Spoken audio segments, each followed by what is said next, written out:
to the honors ASEAN member states delegates, ASEAN Secretariat, AFSRB Secretariat, After Secretariat, AFSIS Secretariat, ladies and gentlemen, good morning and Assalamualaikum warahmatullahi wabarakatuh. First of all, I would like to extend my appreciation to all delegations for attending the 43rd Asian Food Security Reserve Board AFSRB meeting in Bogor, Indonesia. It is our pleasure to arrange in-person meeting in which, as we know, that the previous AFSRB meetings have been conducted virtually due to the COVID-19 pandemics.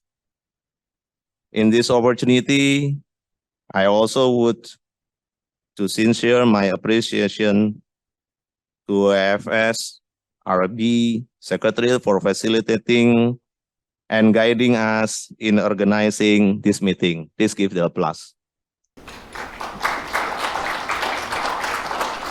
Ladies and gentlemen, I understand that today is the challenging time for all of us, and report from the state of food security and nutrition in the world estimates that around 700 to 800 million people were affected by hunger in 2021. This number has grown by about 150 million since the outbreak of the COVID-19 pandemic. And the projection is that nearly 600 million people will still be facing hunger in 2030. According to FAO, global food prices has increased sharply since 2021 and are projected to rise further in this year. Moreover, fertilizer prices remain at historically elevated levels, although they have eased from the early 2022 peaks. As we know, food inflation tends to increase food insecurity experience and affected significantly the household food consumption and nutrition, particularly for the vulnerable groups. Ladies and gentlemen, climate change, economic downturns exacerbated by the COVID-19 pandemics, and intensifying conflicts are recognized as the major drivers for the recent rise in hunger and food insecurity. In this situation, we need to take concrete actions for preventing and worsening of the global food security crisis, including the risk and unprecedented shock to agri-food systems. It is important to ensure the stability of food availability, accessibility, and utilization, along with actions to transform the agri-food system, eliminate poverty, and achieve long-term resilience against current and future crises and economic uncertainties.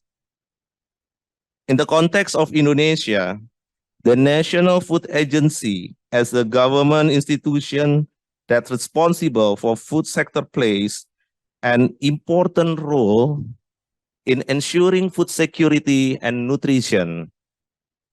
In this regard, the National Food Agency developed food reserve and distribution system, stabilizes food supply and price, alleviates food vulnerable areas, diversifies dietary consumption, and formulates and controls food safety standards.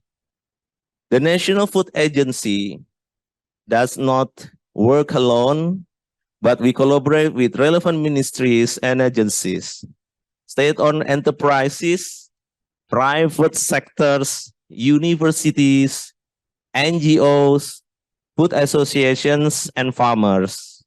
Ladies and gentlemen, I would like to reiterate Mr. President Joko Widodo's statement at the opening of the 42nd ASEAN Summit. At this moment, we all know that the world is not okay. Rivalries between major processors continue to sharpen. The global economic situation has not fully recovered post-pandemic. How must ASEAN respond to it?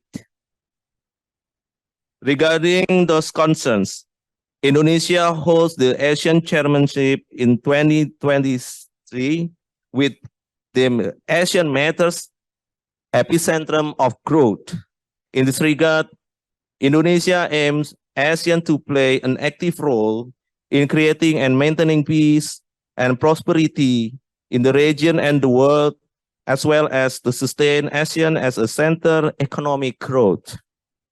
During the chairmanship, Indonesia focuses on several key priorities areas such as health security, energy transition, financial stability, and food security.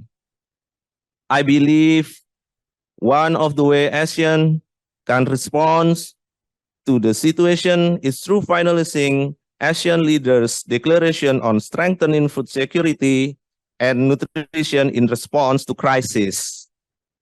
This declaration is an effort to build mechanism and unify roles of all ASEAN relevant sectoral bodies, including agriculture, trade, finance, and transportation to strengthen food security and nutrition.